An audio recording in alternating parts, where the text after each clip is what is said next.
ইনসাফ দুনিয়ার ভিতরে প্রতিষ্ঠা করো। আর দ্বিতীয় নম্বরে আল্লাহর বিধান হলো দুনিয়ার ভিতরে ইহসান বর্ণনা করো। ইনসাফ ও আল্লাহ পাক প্রতিষ্ঠা করেন, ইহসান আল্লাহ প্রতিষ্ঠা করেন। আল্লাহ তাআলা ইনসাফকারীকে ভালোবাসে, কিন্তু ইহসান যারা করে, অনুগ্রহ যারা করে, তাদেরকে আল্লাহ তাআলা একটু বেশি ভালোবাসে। নবী আলাইহিস সালাতু ওয়াস সালামের সাহাবীদের যুগ চলতেছে, স্বর্ণের যুগ, সুলানি যুগ, যে যুগের ভিতরে কোনো জুলুম হয় না, ইনসাফের পরিপন্থী কোনো কাজ হয় না। বিশেষ করে খলিফাতুল মুসলিমিন হযরত ওমরের জামানার ভিতরে কোনো রকম জুলুম হয় নাই, অত্যাচার হয় নাই। মদিনার প্রান্তরের ভিতরে একজন যুবক মদিনার ভিতরে আগমন করেছে শাম দেশ থেকে। কোথায় থেকে ভাইরা? শাম দেশ থেকে আগমন করেছে। দীর্ঘ লম্বা পথ অতিক্রম করার পরে যুবক বান্দাটা, আল্লাহর বান্দাটা ক্লান্ত হয়ে পড়ে গেছে। তার গায়ের ভিতরে ক্লান্ত, যেহেতু তার মধ্যে কোনো খাবার নাই, পানিও নাই। সফরের ক্লান্ততার কারণে আল্লাহর বান্দা তার উটটাকে বেঁধে রেখে খেজুর গাছের ভিতরে ঘুমায় গেছে। ইতিহাসের ভিতরে লেখে, তারিখে মদিনাতুল মুনাওয়ারা, এই কিতাবের ভিতরে লেখে, আল্লাহর বান্দা যুবক তার ক্লান্ত শরীর যখন ঘুমায় গেছে, মনের অজান্তেই লম্বা চোরা একটা ঘুম দিয়ে দিয়েছে। চোখের মধ্যে যখন সূর্যের আলোটাকে গাছের পাতা যখন বেদ করে চোখের মধ্যে দেখতে পেয়েছে, ঘুমটা ভেঙে গেছে। ঘুম ভাঙার পরে আল্লাহর বান্দা তাকায় দেখে, তার যে খেজুর গাছের ভিতরে উটটা বাঁধা ছিল, উটটা তার আপন জায়গার ভিতরে নাই। ঘটনার একটা অন্যদিকে ঘুরে গেছে। সেই ঘটনাটা হলো, তার উটটা ওখান থেকে বাঁধনটা ছুটে পাশেই ছোট্ট ছোট্ট খেজুর গাছের বাগান, ওই বাগানের ভিতরে যখন উটটা চলে গেছে, বাগানের মালিক বৃদ্ধ মানুষ। আর হাদিসের বর্ণনা হলো, মানুষ যখন বৃদ্ধ হয়ে যায় তার মেজাজটা একটু খ্যাটখ্যাটা হয়, একটু কথা একটু বেশি বলে, তার রাগটা সে কন্ট্রোল করতে পারে না। আল্লাহর বান্দা বৃদ্ধ মানুষ এবার তার ক্ষেতের ভিতরে যখন সে তার উটটা দেখতে পেয়েছে, উটটা খেদানোর জন্য একটা পাথর দ্বারা উটের ভিতরে ঢিল দিয়েছে। তার মনে না চাইতে উটটার এমন জায়গায় গিয়ে লাগছে, কপাল বরাবর লাগার পরে রক্তক্ষরণ হইতে হইতে উটটা ওই জায়গায় পড়ে মরে গেছে।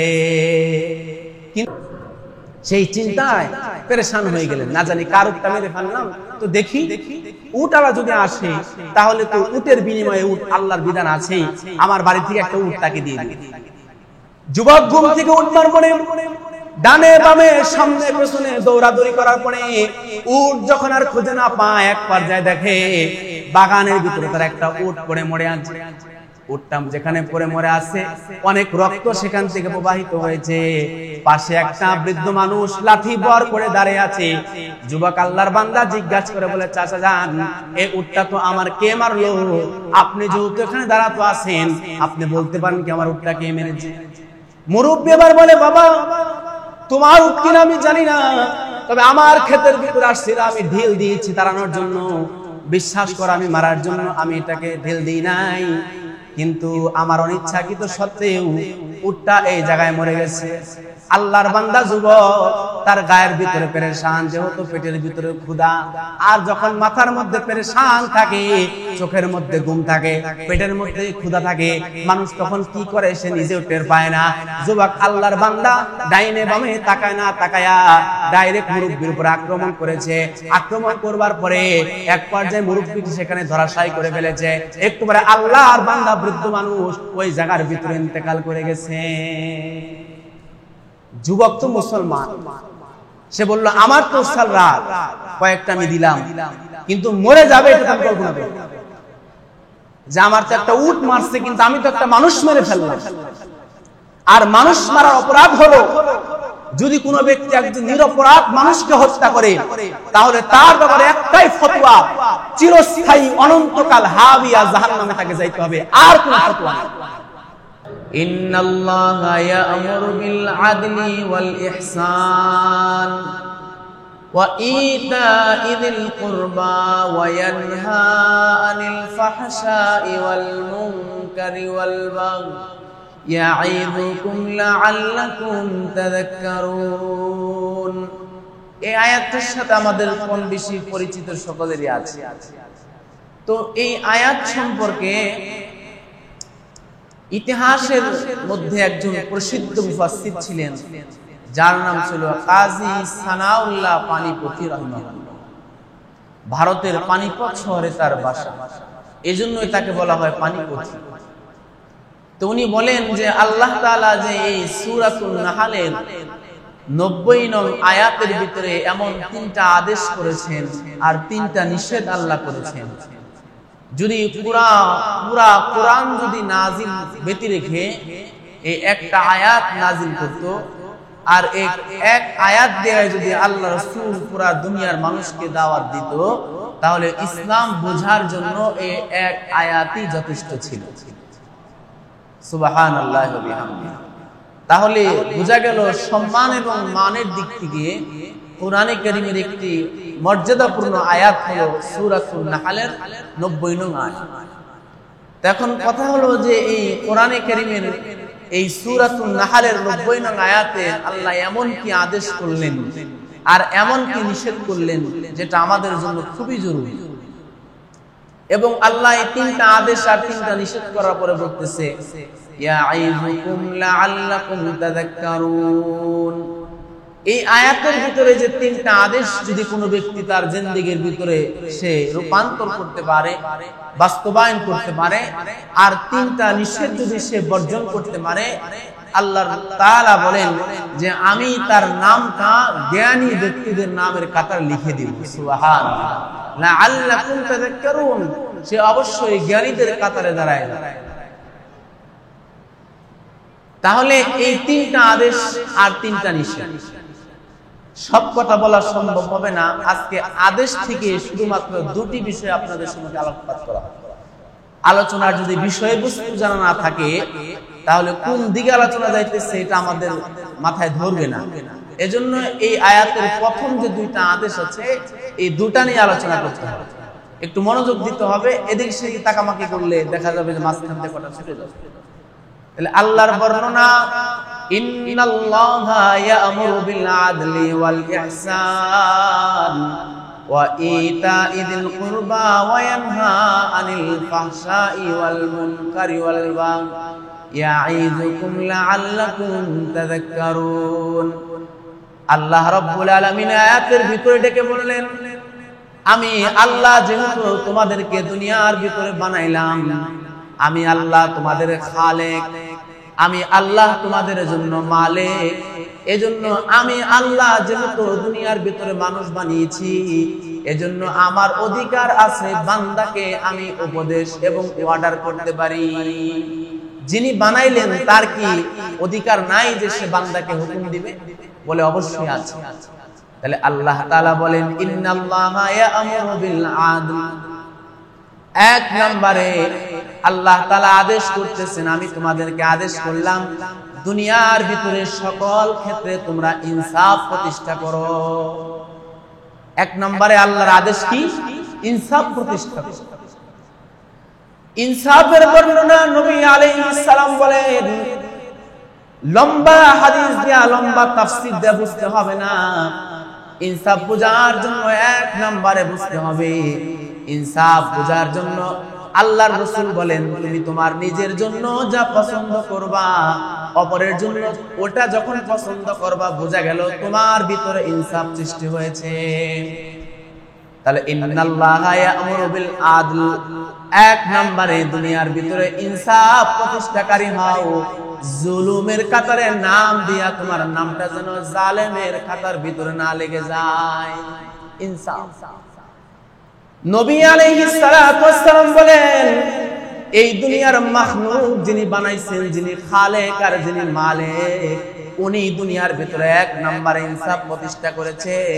মহান আল্লাহর ব্যাপারে বলা হয়, আল্লাহ তাআলা জগতের কোন মাখলুকের প্রতি যাররা পরিমাণ ইনসাফের বহির্ভূত কোনো কাজ করবে না। বান্দা যেই পরিমাণ আমল করবে, যেই পরিমাণ তার গুনাহ খাতা থাকবে, ওই পরিমাণ লেখা হবে। বান্দার প্রতি জুলুমও করা হবে না, আর বান্দার প্রতি কোনো রকম ছাড়ও দেওয়া হবে না। তাহলে 1 নম্বরে পৃথিবীতে সবথেকে যিনি ইনসাফ বেশি প্রতিষ্ঠা করছেন তিনি কে? আল্লাহ। এজন্য কিয়ামতের ময়দানে যারা দুনিয়ার মধ্যে কোনো বিচার সঠিকভাবে পায় নাই, যাদের হক সঠিকভাবে প্রতিষ্ঠিত হয় নাই, তারা আল্লাহর কাছে নির্দ্বিধায় আল্লাহর সামনে গুজারিশ পেশ করার পরে তাদের হক তারা আল্লাহর কাছে পুরোপুরিভাবে তারা ফিরে পাবে। সুবহানাল্লাহ। এটা হলো 1 নাম্বার। আল্লাহ তাআলা পৃথিবীর ভিতরে ইনসাফ প্রতিষ্ঠা করেছেন।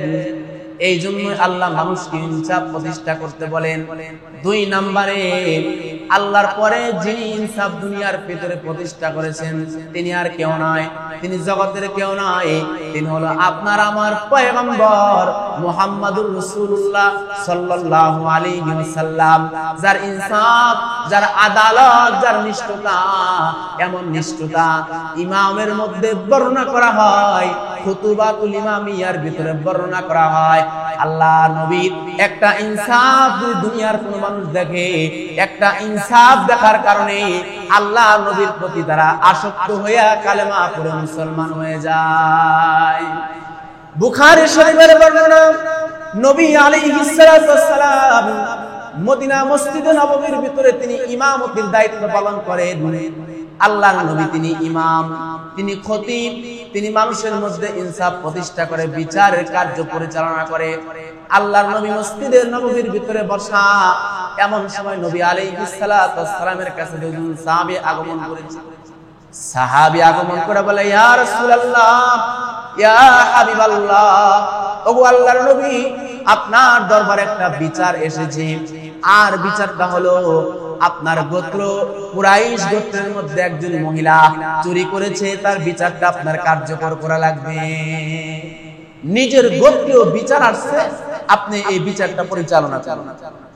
নবী আলাইহিস সালাতু ওয়াস সালাম বলেন, কুরাইশ গোত্রের বিচার হোক অথবা অন্য কোন বেদুইন গোত্রের কোন বিচার হোক না কেন, আল্লাহ তাআলার আইন as-sariqu was-sariqu faqta'u aydiyahuma, চোর যদি চুরি করে, ছেলে হোক মেয়ে হোক, চোরের হাত কর্তন করতে হবে। আইনটা কার?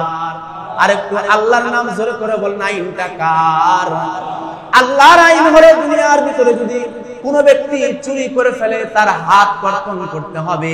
তাহলে এখন প্রশ্ন আসতে পারে, আল্লাহ যদি দুনিয়ার ভিতরে সব থেকে বেশি দয়ালু হয়, তাহলে আল্লাহ কেন হাত কাটার জন্য বললেন? আল্লাহ তাআলা মানুষের প্রতি রাগান্বিত হয়ে হাত কাটতে বলে নাই। চোরের ভয়ে যাতে করে চুরি করার কারণে হাত কাটতে হবে, এই ভয়ে যেন কেউ চুরি না করে। আর যদি কেউ করেও ফেলে, একজনকে কার্যকর করলে তামাম দুনিয়ার সকলের ভিতরে চুরি বিদ্যা বন্ধ হয়ে যাবে। তাহলে বলুন তো দেখি, আল্লাহ কি মানুষের প্রতি জুলুম চাপিয়ে দিয়েছে, না দুনিয়ার ভিতরে যাতে জুলুম আর চুরি বন্ধ হয় এজন্য বিধান দিয়েছে? নবী আলাইহিস সালাতু ওয়াস সালাম বিচার করবেন, সাহাবায়ে কেরামের মধ্যে থেকে একদল সাহাবারা এবার পরামর্শ করে বলতেছে, না, কুরাইশ গোত্রের মহিলার চুরি করেছে। আল্লাহ নবী কুরাইশ গোত্রের, আর যদি কুরাইশ গোত্রের মহিলার হাত কর্তন করা হয়, পরোক্ষভাবে নবীজির ইজ্জতটা চলে যায়। মানুষগুলা বলবে মুহাম্মাদের গোত্রের লোকেরা চুরি করেছে। এ আবু বকর, ওমর, ওসমান আলী, তোমরা কে আছো, যাও নবীর কাছে গিয়া জানাইয়া দাও, সে যেন মহিলার হাত কাটার পরিবর্তে তার একটা হাতের আঙ্গুল কেটে চুরের বিচারটা করে দেয়। এতে করে কি হবে? আল্লাহর বিধানও প্রতিষ্ঠিত থাকবে, আর মানুষের কাছে এই বৎসরনার শিকার হতে হবে না যে কুরাইশ গোত্রের লোক চুরি করার কারণে হাত কেটে দিয়েছে, একটা আঙ্গুল কেটে দিয়েছে। কিন্তু কে যাবে? আবু বকর বলে যাব না, ওমর ডাকতে বলে যাওয়া যাবে না, উসমান বলে আমি পারবো না, আলী আল্লাহর রাসূলের জামাতা হওয়ার পরে তিনি বলে আমি যাইতে পারবো না। নবীজির ইনসাফের ভিতরে যে রাগান্বিত হয়ে যাবে, ওই রাগটা বরদাস্ত করার মতো সামর্থ্য আমার ভিতরে নাই। কাকে পাঠানো যায়? আল্লাহর নবী যাকে সব থেকে বেশি মায়া আর মহব্বত করে, যাকে বেশি ভালোবাসে, যাকে বেশি স্নেহ করে, তাকে একজন ধইরা পাঠায় দাও। সাহাবায়ে কেরাম ডাকতে বলে, কে সেই লোক যাকে আল্লাহর নবী সব থেকে বেশি মহব্বত আর মায়া ভালোবাসা দেখায়? সাহাবায়ে কেরাম বলে, আল্লাহর নবীর পালক পুত্র ছিল যায়েদ ইবনে হারেসা। যে যায়েদ ইবনে হারেসা আল্লাহর নবীর দরবারে গোলাম হয়ে আগমন করেছে। গোলাম করে আল্লাহর নবীর দরবারে আল্লাহর নবী যায়েদকে সামনে পাওয়ার পরে যায়েদকে গোলামের মর্যাদা রাখে নাই। যায়েদকে বলতেছে, যায়েদ আমি আজকে থেকে তোমাকে আজাদ করে দিলাম, তুমি আজকে থেকে মুক্ত, তুমি আমার ঘরে গোলাম হয়ে থাকবা না, আমার ঘরে একজন মেম্বার হয়ে থাকবা, সদস্য হয়ে থাকবা। যায়েদ এবার মনে মনে বলে, যে মানুষটা বিনা অর্থে বিনা লোভে যে মানুষটা গোলাম আজাদ করে দিতে পারে, আমার জানতে হবে এই মানুষটার ভিতরে এমন কোন গুণ আছে, কোন গুণের অধিকারী এই লোকটা। এবার যায়েদ খবর নিয়ে দেখে এই লোকটা দুনিয়ার কোনো সাধারণ লোক নয়, এই লোকটা হলো এমন ব্যক্তি যার সম্মান মহান আল্লাহর পরে। উনি জানতে পারছেন যে উনি নবী। তখন যায়েদ বুঝতে পারছেন নবী না হইলে কি আর গোলাম আজাদ করে দেয়? কয়েকদিন পরে যায়েদের বাবা আসছে, বকরিগুলা দুম্বাগুলার সাথে নিয়ে আসছে। আসার পরে আল্লাহর নবীকে ডাক দিয়ে বলতেছে, ওগো মুহাম্মদ, আমার সন্তান আপনার দরবারে গোলাম হয়ে এসেছে। তখন আমার কাছে কোনো বকরি ছিল না, আমার কাছে কোনো দুম্বা ছিল না, এই জন্য আমি আজাদ করতে পারি নাই। আজকে আমি দুম্বা বকরিগুলা দিয়ে দিলাম, এর বিনিময়ে আপনি আমার সন্তান যায়েদকে মুক্ত করে দেন। নবী আলাইহিস সালাম বলে, কয় না, বকরিও লাগবে না, দুম্বাও লাগবে না। যায়েদ আমার ঘরে যেই দিন গোলাম হয়ে এসেছে, আমি ওই দিন থেকেই যায়েদকে আজাদ করে মুক্ত করে দিয়েছি। যায়েদের বাবা হারেসা যায়েদকে ডাকতে বলে, যায়েদ, তোমাকে তো অনেক আগে স্বাধীন করে দেওয়া হয়েছে, অনেক আগে মুক্ত করে দেওয়া হয়েছে, আসো যাই আমার সাথে বাড়িতে চলো, পিত্রালয়ের ভিতরে চলে যায়। যায়েদ এবার কান্দার বলে, বাবা গো, আপনি আমাকে জন্ম দিয়েছেন মানি, আপনি আমাকে লালন পালন করেছেন মানি, কিন্তু আমি যেই ঘরের ভিতরে আছি, এই ঘরের ভিতরে আল্লাহর কোরআন নাজিল হয়, আল্লাহর নবীর সাথে প্রতিদিন কমপক্ষে 2 থেকে 4 বার জিবরাইল আগমন করে, এমন আলোকিত ঘর রাইখা, ওগো বাবা, আপনার অন্ধকার ঘরে আমি যায়েদ কোনদিন ফিরে যাব না। একটু সুবহানাল্লাহ পড়ে। তো যায়েদের উক্তি শুনে আল্লাহর নবী যায়েদের প্রতি খুব খুশি হয়ে গেলেন। আল্লাহর নবী যায়েদের হাতটাকে ধরে কোনের দিকে ডাইনে বামে তাকামাকি করাবে দেখে যায়েদের হাত ধরে ডাইরেক্ট মাতাফে বাইতুল্লাহ কাবার চত্বরে চলে যায়। আল্লাহর নবী ঘোষণা করতেছে আর বলতেছে, হে মক্কাবাসী, আমি তোমাদেরকে জানাই দিলাম, আমার ঘোষণা, আমার এলান তোমরা শুনে নাও। আমার ঘরের ভিতরে যে গোলামটা আছে, এই গোলামটা আজকে থেকে আমার গোলাম নয়, বরং এই গোলামকে আমি মুহাম্মদ আমার পালক পুত্র হিসেবে সাব্যস্ত করলাম। আল্লাহর নবীর সেই পালক পুত্রের সন্তান, তার নাম উসামা। নবী আলাইহিস সালাম উসামাকে খুব বেশি মহব্বত করতেন। সাহাবা کرام ডাকতে বলে, কয় তাহলে উসামাকে এবার লইয়া আল্লাহর নবীর কানে কানে যেন উসামা বলে দেয়, দাদা, আপনার দরবারে যে বিচারটা এসেছে, যে মহিলাটার হাত কাটা হবে, উনি হলো আপনার গোত্রের মহিলা, কুরাইশ গোত্রের মহিলা, তার হাতটা কাটা বাদ দিয়া একটা আঙ্গুল যদি কেটে দেন, আল্লাহর বিধান প্রতিষ্ঠিত থাকবে এবং আপনার বংশের মধ্যে কোন রকম মান সম্মানের ক্ষুণ্ণতা হবে না। এবার উসামা আল্লাহর নবী মসজিদের ভিতরে বসা, বাচ্চা পোলাপান নানাদার কুলের ভিতরে বসে 2টা পা 2 দিক থেকে বের করে দিয়েছে, কানের ভিতরে মুখটা লাগায় বলতেছে, দাদা, আপনার কাছে একটা আরজি নিয়ে আমি এসেছি। আর আরজিটা হলো, যে মহিলাটা আপনার দরবারে এসেছে, যার হাতটা কাটতে হবে, উনি হলো কুরাইশ গোত্রের মহিলা, তার হাতটা না কাটিয়ে যদি আঙ্গুল কাটা হয়, আপনার বংশের মর্যাদায় বেঁচে যায়। আল্লাহর নবীর কানের ভিতরে এই কথাটা বলার সাথে সাথে আল্লাহর পয়গম্বর দাঁড়ায় গেছে, তার চেহারাটা বড় রক্তিম বর্ণ হয়ে গেছে, কেমন জানি মনে হয় চেহারার মধ্যে রক্তগুলোকে ফিকে মারা হয়েছে। আল্লাহ নবী ডাকতে বলে, সাহাবারা, আমি জানি এই কথাটা আমার উসামা, এই ছোট্ট সন্তান, তার দিমাগের ভিতরে কথাটা কখনো ভাসতে পারে না, উসামা নিজে থেকে কথা বলতে পারে নাই। তোমরা কে আমার কাছে কথাটা শিখিয়ে দিয়েছো বলো? আর শুনে রাখো, আমার গোত্রের মহিলা কেন, যদি আমার কলিজার টুকরা ফাতেমা,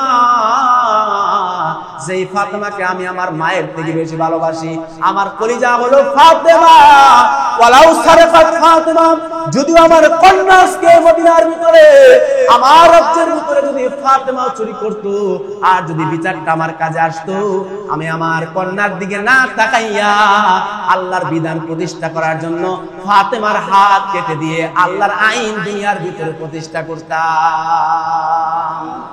এটা হলো ইনসাফ। ইনসাফের চূড়ান্ত প্রমাণ নবী আলাইহিস সালাম দেখাইছেন। এই জন্য আল্লাহ তাআলা বলেন, মুসলমান তোমরাও যারা নামস্থ মুসলমান হয়েছো, সাহাবায়ে কেরামের দিকে তাকাও, নবীজির দিকে তাকাও, তারা কি রকম ইনসাফ প্রতিষ্ঠা করেছে। তারা যেই রকম ইনসাফ প্রতিষ্ঠা করেছে, এই ইনসাফ যদি তোমার আমার ভিতরে প্রতিষ্ঠা হইতে পারে, আল্লাহ তাআলা বলেন আমার এই ওয়াজটা যে ব্যক্তি মানবে, আমি আল্লাহ তার নামটা শুধুমাত্র মুসলমান রাখবো না, তার নামটা আমি জ্ঞানীদের খাতার ভিতরে লিখে বিনা হিসাব জান্নাতের ফয়সালা করে দিব। মুসলমান ভাইরা, এক নম্বরে ইনসাফের ওয়াজ আল্লাহ করলেন। দ্বিতীয় নম্বরে আল্লাহ বললেন ওয়াল ইহসান, ইনসাফ যদি প্রতিষ্ঠা হয়ে যায়, তারপরে তুমি দুনিয়ার ভিতরে ইনসাফের প্রতিষ্ঠা করার পরে ইহসানের প্রতিষ্ঠা করবা, অনুগ্রহের প্রতিষ্ঠা করবা। তুমি যদি দুনিয়ার ভিতরে অনুগ্রহ করতে পারো, আল্লাহ তাআলা নিজেও মানুষকে অনুগ্রহ করে, আর অনুগ্রহকারীকে আল্লাহ নিজের বন্ধু বানায় নাই। অনুগ্রহ। এখন 2 মিনিটে একটা কথা বুঝাই, সেটা হলো ইনসাফ আর অনুগ্রহ, এই দুইটার মধ্যে পার্থক্য।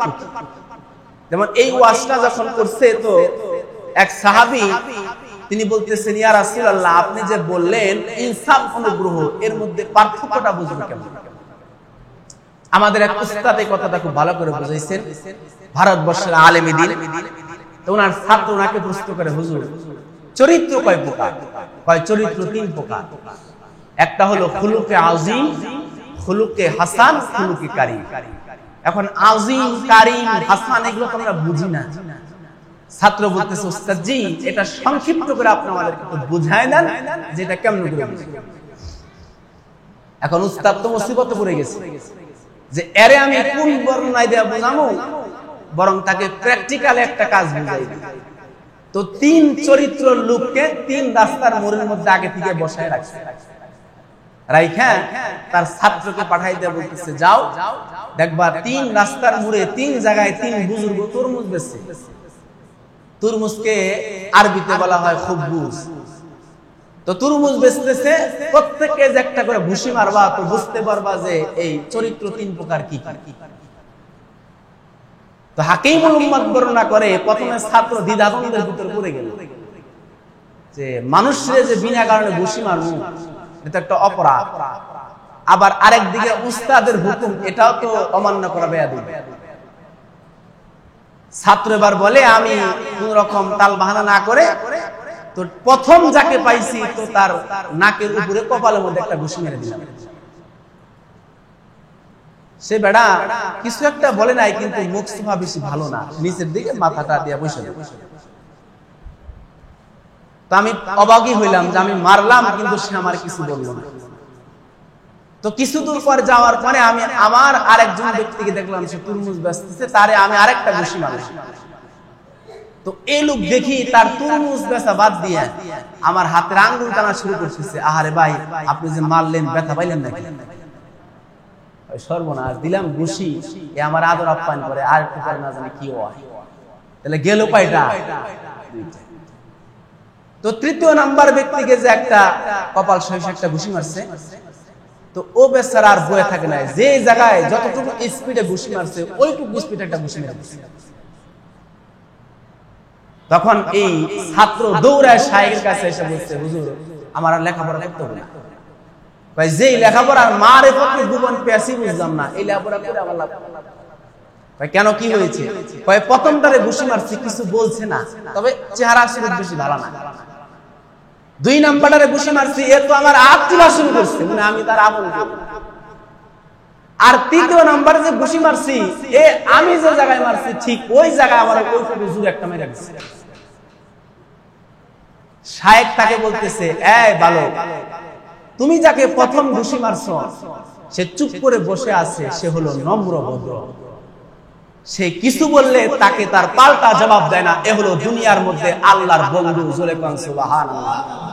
এজন্য তার বিরুদ্ধে বলতে পারে, মানুষের কাছে প্রোপাগান্ডা চালাইতে পারে, দুর্নাম বদনাম করতে পারে, কিন্তু ভদ্র শব্দ মানুষের চরিত্র হলো তার প্রতি উত্তরে তারা একটা কথাও বলে না। কেননা কুকুরের কাজ কুকুর করেছে, কামড় দিয়েছে পায়, কুকুরের পায়ে কামড়ানো মানুষের নাহি শোভা পায়। 2য় নাম্বার ব্যক্তি যাকে ঘুষি মারছে, তার হাত টানা শুরু করে দিয়েছে। যুবককে এবার বলতেছে, শোনো, ওই চরিত্রটা পৃথিবীর কোনো মানুষের ভিতরে আসবে না। ওটা হলো আল্লাহর নবীর চরিত্র। সুবহানাল্লাহ আওয়াজ করে বলেন যে আল্লাহর নবীকে পাথর মারছে আর দোয়া করা শুরু করে দিয়েছে। আর নাম্বার 3 হলো আফমর জনগণ, বাঙালি সহকারে পুরা দুনিয়া যা আছে, যে কেউ যদি কাউকে অন্যায় ভাবে একটা আঘাত করে তাকে তার সমপরিমাণ আঘাত দেওয়া, একটা চর মারছে ওই পরিমাণ দেওয়া, এটা হলো ইনসাফ। এটা কি ভাই? আপনি আমার একটা আঘাত করছেন, আমি আঘাত করব। আপনি একটা কটু কথা বলছেন, আমিও বলবো। এই কথার পৃষ্ঠে কথা, শাস্তির পৃষ্ঠে শাস্তি, এটাকে বলা হয় ইনসাফ। আর ইনসাফের পরে লিস্টটা যেটা আছে, অপরাধ করছে কিন্তু ক্ষমা করে দিয়ে চুপ করে বসে থাকে, এটা হলো ইহসান। আমার ভাইয়েরা, কথাগুলো যদি দিল দিয়ে বুঝেন, প্রথম নম্বরে বর্ণনা করলাম ইনসাফ দুনিয়ার ভিতরে প্রতিষ্ঠা করো। আর দ্বিতীয় নম্বরে আল্লাহর বিধান হলো দুনিয়ার ভিতরে ইহসান বর্ণনা করো। ইনসাফ ও আল্লাহ পাক প্রতিষ্ঠা করেন, ইহসান আল্লাহ প্রতিষ্ঠা করেন। আল্লাহ তাআলা ইনসাফকারীকে ভালোবাসে, কিন্তু ইহসান যারা করে, অনুগ্রহ যারা করে, তাদেরকে আল্লাহ তাআলা একটু বেশি ভালোবাসে। নবী আলাইহিস সালাতু ওয়াস সালামের সাহাবীদের যুগ চলতেছে, স্বর্ণের যুগ, সুলানি যুগ, যে যুগের ভিতরে কোনো জুলুম হয় না, ইনসাফের পরিপন্থী কোনো কাজ হয় না। বিশেষ করে খলিফাতুল মুসলিমিন হযরত ওমরের জামানার ভিতরে কোন রকম জুলুম হয় নাই, অত্যাচার হয় নাই। মদিনার প্রান্তরের ভিতরে একজন যুবক মদিনার ভিতরে আগমন করেছে শাম দেশ থেকে। কোথায় থেকে ভাইরা? শাম দেশ থেকে আগমন করেছে। দীর্ঘ লম্বা পথ অতিক্রম করার পরে যুবক বান্দাটা, আল্লাহর বান্দাটা ক্লান্ত হয়ে পড়ে গেছে। তার গায়ের ভিতরে ক্লান্ত, যেহেতু তার মধ্যে কোনো খাবার নাই, পানিও নাই। সফরের ক্লান্ততার কারণে আল্লাহর বান্দা তার উটটাকে বেঁধে রেখে খেজুর গাছের ভিতরে ঘুমায় গেছে। ইতিহাসের ভিতরে লেখে, তারিখে মদিনাতুল মুনাওয়ারা, এই কিতাবের ভিতরে লেখে, আল্লাহর বান্দা যুবক তার ক্লান্ত শরীর যখন ঘুমায় গেছে, মনের অজান্তেই লম্বা চোর একটা ঘুম দিয়ে দিয়েছে। চোখের মধ্যে যখন সূর্যের আলোটাকে গাছের পাতা যখন বেদ করে চোখের মধ্যে দেখতে পেয়েছে, ঘুমটা ভেঙে গেছে। ঘুম ভাঙার পরে আল্লাহর বান্দা তাকায় দেখে, তার যে খেজুর গাছের ভিতরে উটটা বাঁধা ছিল, উটটা তার আপন জায়গার ভিতরে নাই। ঘটনার একটা অন্যদিকে ঘুরে গেছে। সেই ঘটনাটা হলো, তার উটটা ওখান থেকে বাঁধনটা ছুটে পাশেই ছোট্ট ছোট্ট খেজুর গাছের বাগান, ওই বাগানের ভিতরে যখন উটটা চলে গেছে, বাগানের মালিক বৃদ্ধ মানুষ।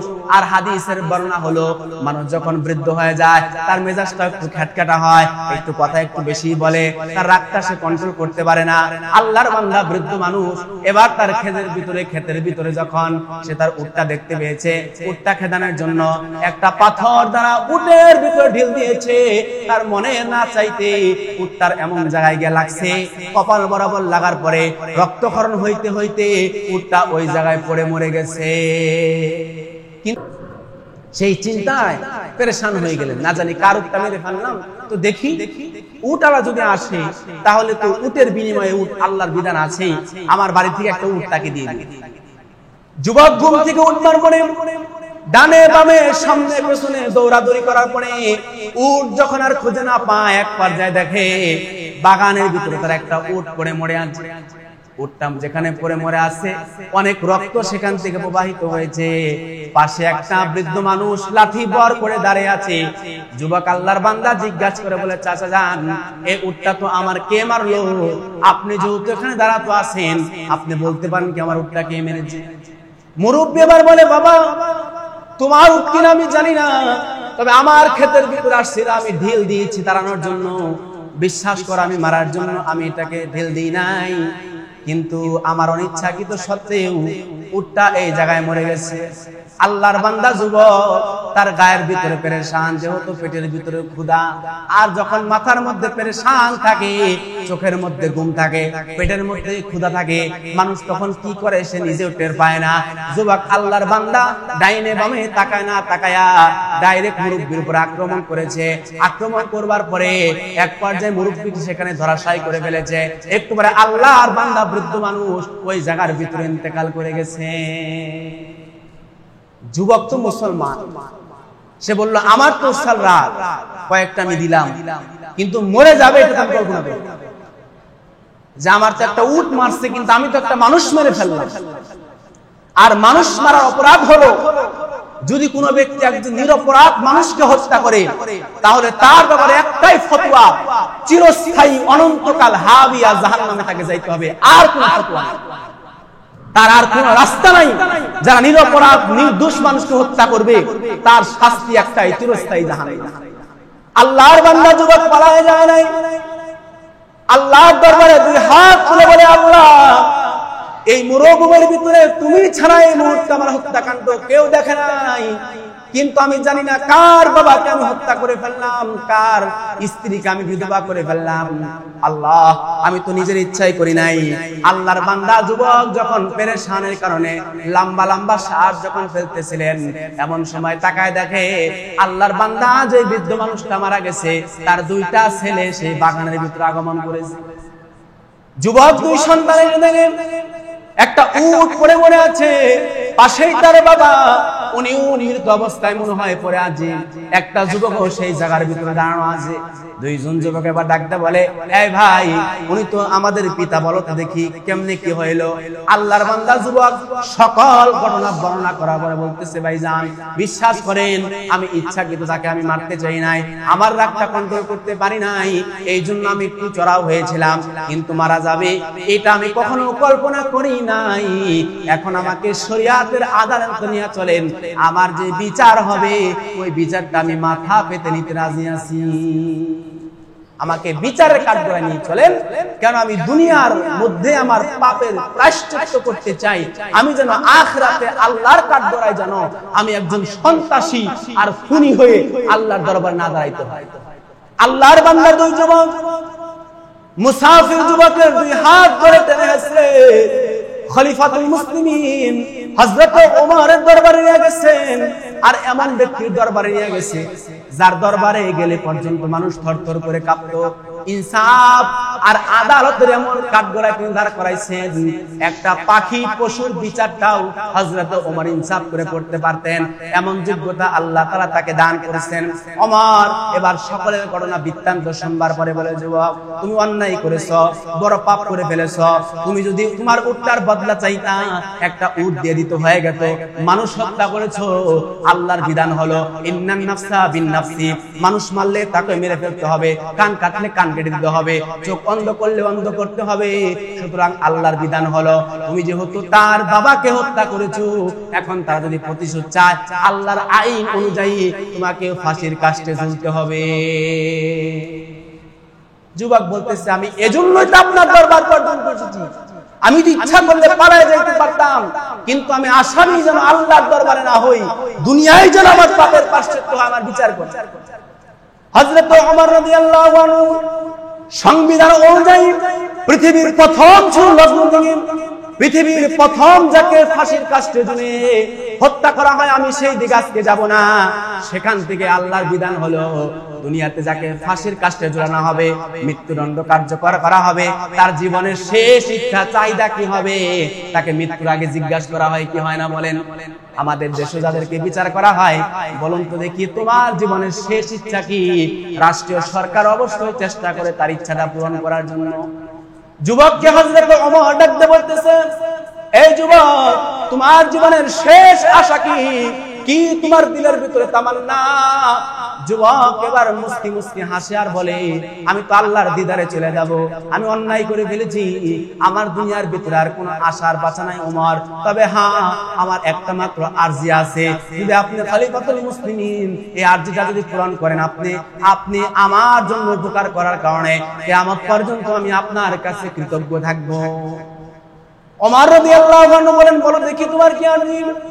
যুবক এবার ডাকতে বলে, ওমর মদিনা থেকে প্রায় 600 মাইল পর্যন্ত দূরে আমার বাড়ি, ওই জায়গা থেকে আরো 200 মাইল পর্যন্ত অতিক্রম করার পর আমার এক ইহুদি বাণিজ্যিক বন্ধু আছে, যার সাথে আমি ব্যবসার মধ্যে লিপ্ত, কিন্তু আমার কাছে সে ঘটনাক্রমে কিছু অর্থ করি পাবে, আমি তার ঋণটা পরিশোধ করতে পারলাম না, যদি আমাকে একটু সুযোগ দেওয়া যায় আমি বাড়িতে যাব, তার ঋণটা পরিশোধ করব, কথা দিলাম আপনার বেঁধে দেওয়ার তারিখ অনুযায়ী আবার আপনার দরবারে উপস্থিত হয়ে যাব। আমি ঋণ পরিশোধ করবো এই জন্য যাতে করে কোন ইহুদি বলতে না পারে যে মুসলমানরা অন্যের মাল মেরে খায়। তো উমর বলে, ও পালানোর ধান্দা, বুঝতেছি। তোমারে আমি এখন বাড়িতে ছেড়ে নেই, তুমি এই 9 সময় দূরে যাওয়ার পরে তুমি যে আসবা এর গ্যারান্টি, আর তোমার সাথে যে আমি 2-4 জন সৈনিক দিয়ে দিব, তুমি বাড়িতে নিয়ে এদের বাইন্দা যে এদেরকে মার্ডার করবা না, তুমি এমনিতেই মার্ডার কেসের আসামি, এর তো কোনো নিশ্চয়তা নাই। সুতরাং তোমার এই দাবি মঞ্জুর করা সম্ভব হইতেছে না আপাতত।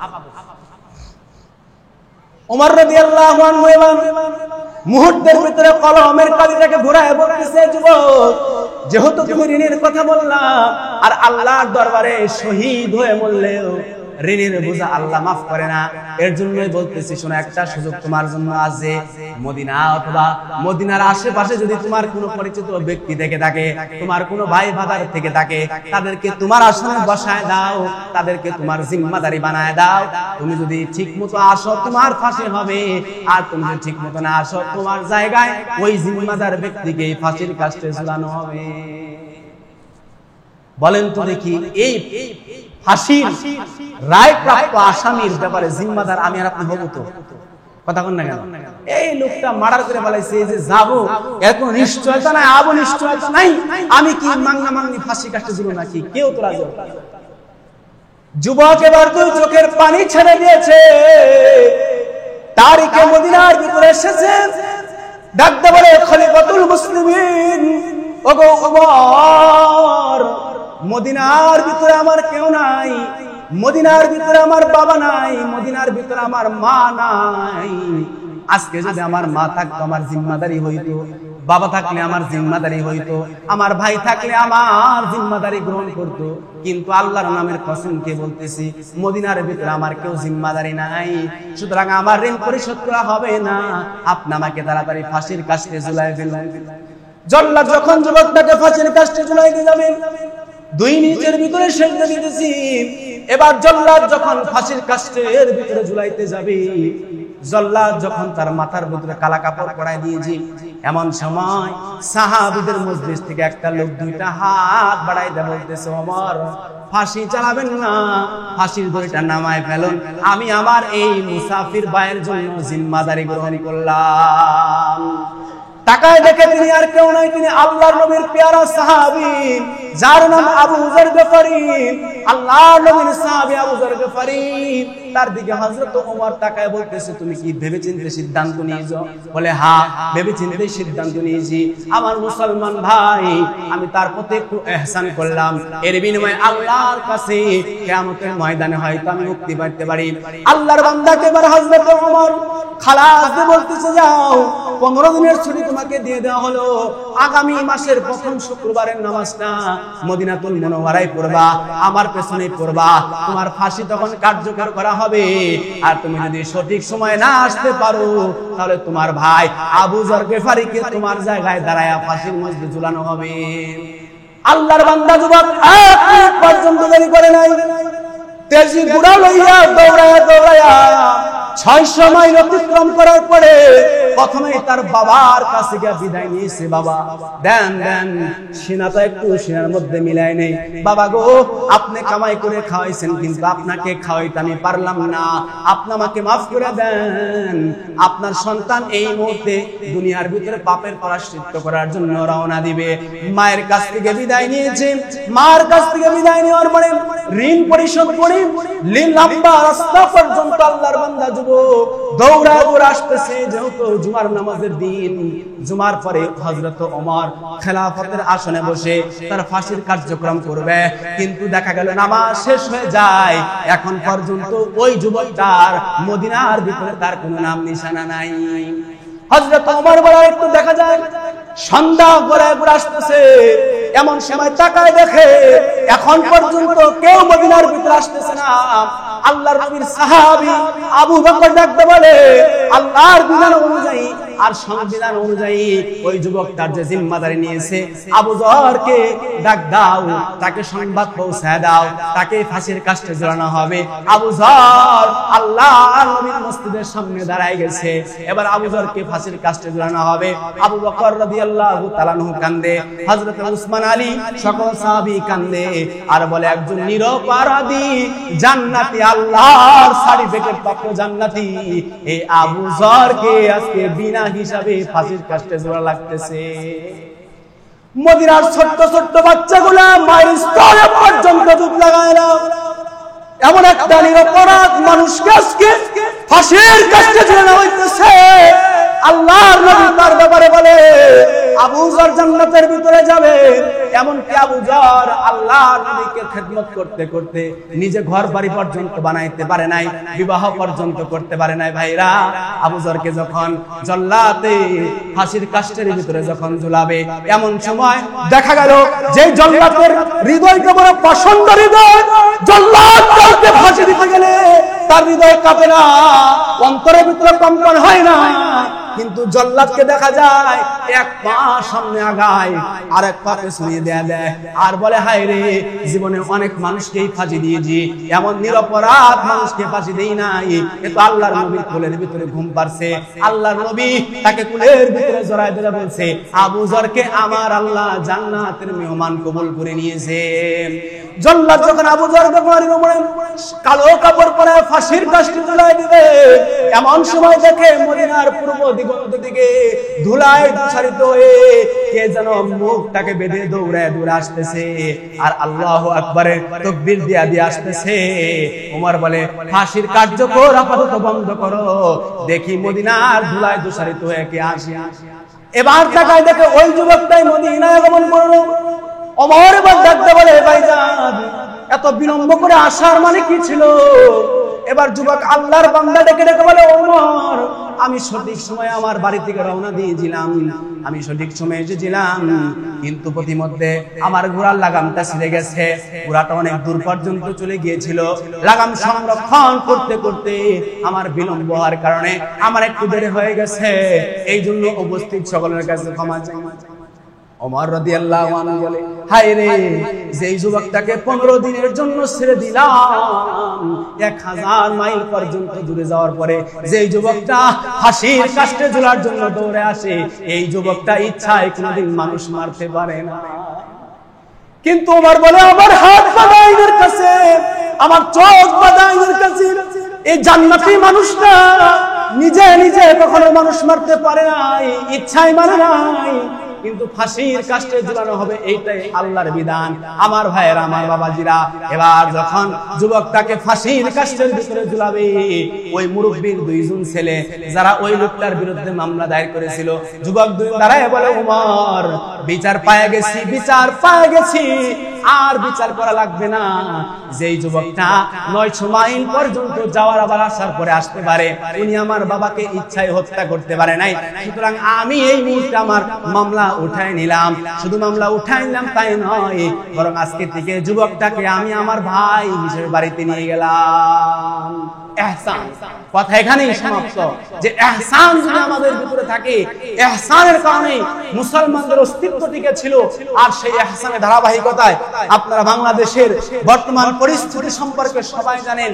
দক্ষিণ পূর্ব অঞ্চলে কুমিল্লা, ফেনী, নোয়াখালী, এরকম ব্রাহ্মণবাড়িয়া, আখাউড়া সহকারে বেশ কয়েকটা জেলায় মানুষের চক্রান্ত শিকারের কারণে প্লাবিত হয়ে মানুষের আহাকারি শুরু হয়ে গেছে, আহাজারি সেই জায়গায় শুরু হয়ে গেছে। বিশেষ করে একটা ভিডিও ক্লিপ বারবার আমার নজরের ভিতরে চোখে ভাসতেছে, সেটা হলো এক মাদ্রাসার মুহতামিম, তার মাদ্রাসা 3 তলা বিশিষ্ট, 2 তলা ডুবে গেছে। অতঙ্কিত ভাবে রাত্রিবেলায় পানি ঢুকে গেছে, তিনি গভীর রাতে লাইভ এসে বলতেছে আমাকে না বাঁচান, অন্তত আমার এই মাদ্রাসার এই নিরপরাধ মাসুম বাচ্চাগুলোকে একটু বাঁচান। যে বাচ্চাগুলোকে বাঁচানোর মতো কোনো সুযোগ নাই। এরকম কত মানুষ পানি বন্ধ হয়ে আছে, সেখানে তারা পানির ভিতরে ঢুকে ঢুকে মরণ হইতেছে, কাউকে উদ্ধার করার কোনো সুযোগ নাই, কারণ হাইওয়ে রাস্তার ভিতরে প্রায় 1 বৈদ্যুতিক খাম্বি পরিমাণ পানি হয়ে গেছে।